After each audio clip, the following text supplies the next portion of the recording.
Go on, Buttercup. Go get it, boy. I cupped my hands around my mouth and squinted into a blanket of gooey white haze, still hours away from being burned off by the sun, gazing upon a beach that was just the way I liked it. Foggy, cold, a tiny bit spooky even, reminding me of our old family visits to the Oregon coast, the kind I sometimes tried to recreate on my own. But despite the infinite manifesting possibilities of the here and now, something about it just wasn't the same. Sure, you could replicate similar sensations, the way the tiny, pebbly grains wedged between your toes, the way the cool ocean spray felt upon your face. But still, it didn't quite cut it. Couldn't quite live up to the real thing. And clearly, Buttercup agreed. He sprinted after the stick, running headfirst into a dad enjoying an early morning stroll with his son before emerging on their other side, causing the kid to stop and stare and gaze all around, sensing the disturbance, the sudden change in atmosphere, the burst of cold air, the usual signs a ghost is present.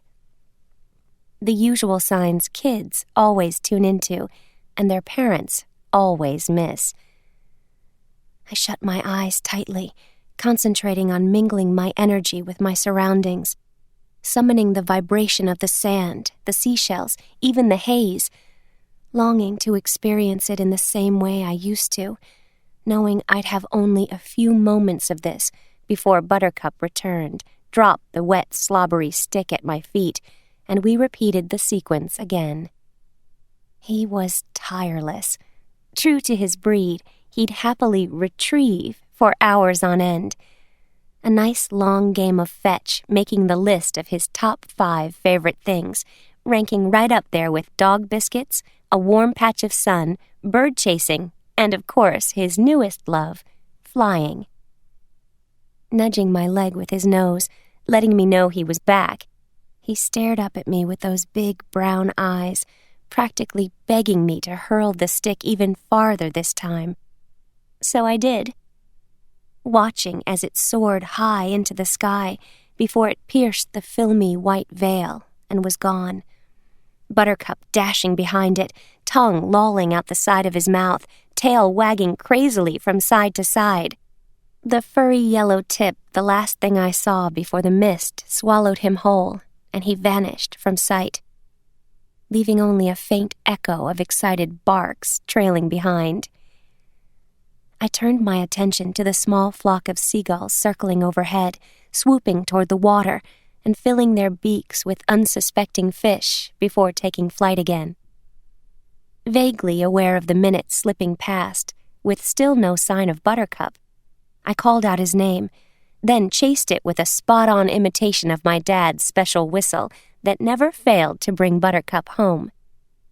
My feet carving into the sand, leaving no trace of footprints, as I pushed through a fog so thick, so viscous, it reminded me of the time I'd flown through a cloud storm for fun, only to realize it was anything but. And I was just about to venture into the freezing cold water, knowing his fondness for swimming, when I heard a deep, unmistakable growl that immediately set me on edge. Buttercup rarely growled. He was far too good-natured for that. So when he did, it was safe to assume he'd stumbled upon something serious, something very, very bad. I followed the sound of it, that low, gravelly rumble growing in intensity the closer I crept, only to be replaced with something much worse, a horrible snarl, a high-pitched yelp, and a sickening silence that made my gut dance. "Buttercup?" I called, my voice so shaky, so unsteady, I was forced to clear my throat and try again. "Buttercup, where are you? This isn't funny, you know. You better show yourself now or you will not be flying home." The second the threat was out, I heard him, paws beating against the hard, wet sand, his quick, panting breath getting louder and louder the closer he came. I sighed with relief and sank down to the ground. readying myself for the big, slobbery apology hug that soon would be mine, only to watch in absolute horror as the fog split wide open and a large dog jumped out. A dog that wasn't Buttercup. It was something else entirely. Big, the size of a pony, black, its coat matted and gnarled, with paws the size of hooves that came hurtling toward me as I screamed long and loud, desperate to get out of its way. But it was too late. No matter how fast I moved, it wasn't fast enough.